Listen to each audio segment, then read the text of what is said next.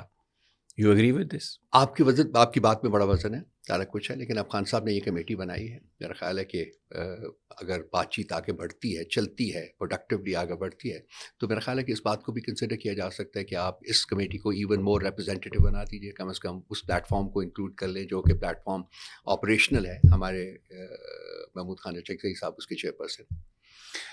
مستقل یہ خبریں فیڈ کی جا رہی ہیں ذرائع سے، نامعلوم ذرائع سے، کہ ٹریک ٹو ڈپلومیسی بھی ہو رہی ہے، پیچھے بھی کوئی گفتگو چل رہی ہے کوئی ایسی بات؟ سر یہ تو ایک پلیٹ فارم، جیسا کہ میں نے کہا ہے نا کہ یہ تو اس کو ایک شکل دینے کی کوشش کی گئی ہے نا. اصل بات چیت تو انہیں کے ساتھ ہی ہے. اصل بات چیت تو انہیں کے ساتھ ہی فیصلے ہونے ہیں اور وہی ڈیلیور ہونے ہیں. یہ لوگ جو بیٹھے ہوئے ہیں یہ تو دم چلے ہیں سر، یہ تو ان کی تاریں تو کہیں اور سے ہلتی ہیں. تو میری تو یہ ہمیشہ سے کنٹینشن رہی ہے. سو وہ پردے کے پیچھے ہیں، اگر پردے کے سامنے آ جائیں تو اور بہتر ہو جائے گا. پردے کے پیچھے ہیں، چلیے یہ ان کی خواہش ہے، وہ خواہش رہیں، لیکن فیصلے وہیں سے ہونے ہیں. یہ تو بڑا سخت سٹانس ہے ان کا. تو وہ رانا ثناء اللہ کہتے ہیں کہ ہم 9 مئی اور 26 نومبر ان لوگوں کو ہم تو پولیٹیکل پریزنر مانتے ہی نہیں ہیں، یہ تو دہشت گرد ہیں اور ہم نے تو یہ دہشت گرد پکڑے ہوئے ہیں. اگر یہ دہشت گرد ہیں تو اس کو اسٹیبلش کرنے کے لیے آپ کیوں کمیشنز نہیں بنا دیتے؟ آپ کو تو بڑی خوشی سے کمیشنز بنا دینی چاہیے. آپ 3 انڈیپینڈنٹ ججز پکڑ لیجیے سپریم کورٹ کے اور اس کے تحت یہ کمیشن بنا دیجیے. ان کو دے دیجیے ٹائم لمٹ کہ جی 60 دن کے اندر یا 30 دن کے اندر یا 45 دن کے اندر آپ اپنا جو فیصلہ صادر کریں. چلیے ہم بھی مان لیں گے پھر اس کو. اس وقت تو ہمارے لیے ان کی یہ کنٹینشن ماننا بالکل پاسبل نہیں ہے، کیونکہ کسی ایک بندے یا 10 بندوں کے کہنے سے یا ملٹری کورٹس میں ٹرائلز جو ہیں جو کہ نان ٹرانسپیرنٹ ہوتے ہیں، جس کا کہ مطلب کوئی ڈیفینس بھی نہیں ہوتا اس وقت جو الیجڈ ملزم ہوتا ہے اس کے پاس، تو وہ ماننا تو ہمارے لیے کسی بھی ذی ہوش آدمی کے لیے پاسبل نہیں ہے.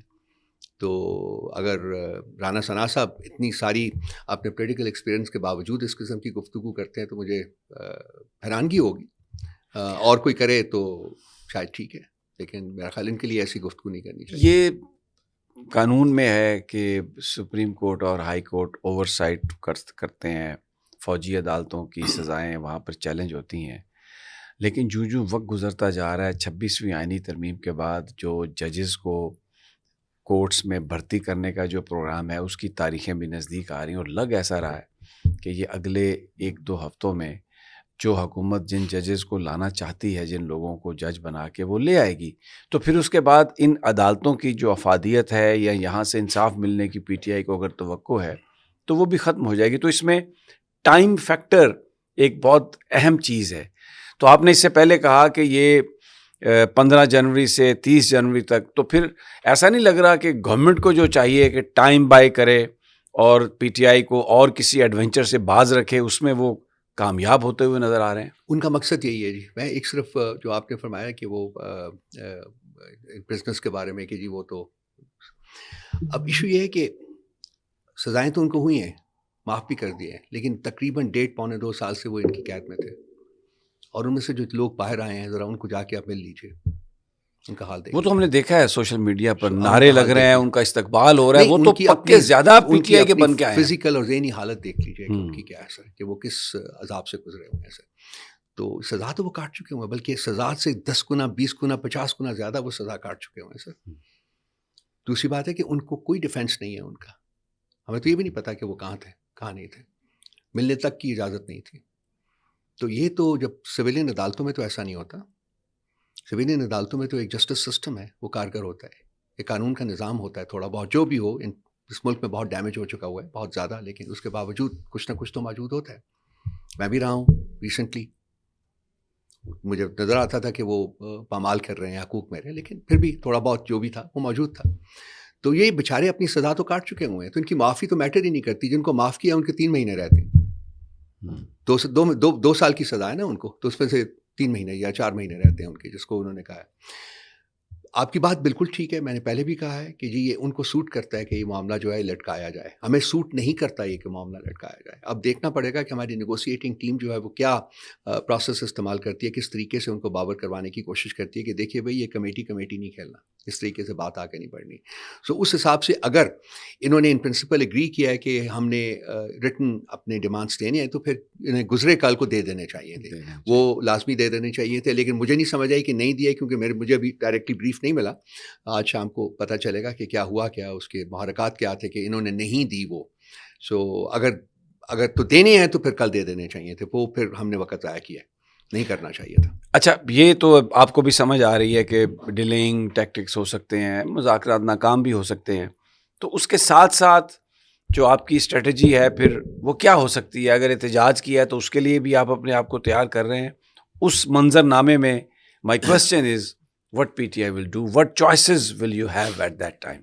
سیاسی جماعت کی حیثیت سے ہمارے پاس چوائسیز ہیں کیا سر, کہ ہم پارلیمنٹ کے اندر اپنا ایک رول پلے کریں, احتجاج کریں, ہم قانونی محاذ کے اوپر اپنا احتجاج کریں, اپنے کیسز فائٹ کریں, ہم جو یہ الیکشن ٹرائیبیونلز بنے ہوئے ہیں وہاں جا کے اپنے آپ کو ریپرزینٹ کریں, اور اس کے بعد آئین اور قانون کے تقاضوں کے مطابق ہم ایک پرامن احتجاج جو ہے وہ. تو اس کا مطلب ہے آپ اس پر اون پر بلیو نہیں کرتے, کیونکہ آپ نے اس کو چوائس نہیں بتایا. سر وہ تو او کا مطلب انہوں نے ایکسپلین کرنے کی کوشش کی تھی. جناب وزیر اعظم صاحب جو نام کے صرف وزیر اعظم ہیں, وہ اب او کا تو مسئلہ یہاں نہیں ہے, یہاں تو لوگ بڑے پیشنیٹ ہیں سر, تو وہ او آ کر دیں گے, وہ جب کریں گے تو پھر وہ کچھ اور. آپ کا مطلب ہے کہ آپ او نہیں کریں گے, آپ آ کر سکتے ہیں, بڑا احتجاج ہو سکتا ہے. رؤف حسن صاحب بہت شکریہ, thank you very much for being with us. Thank you very much. مہربانی سر.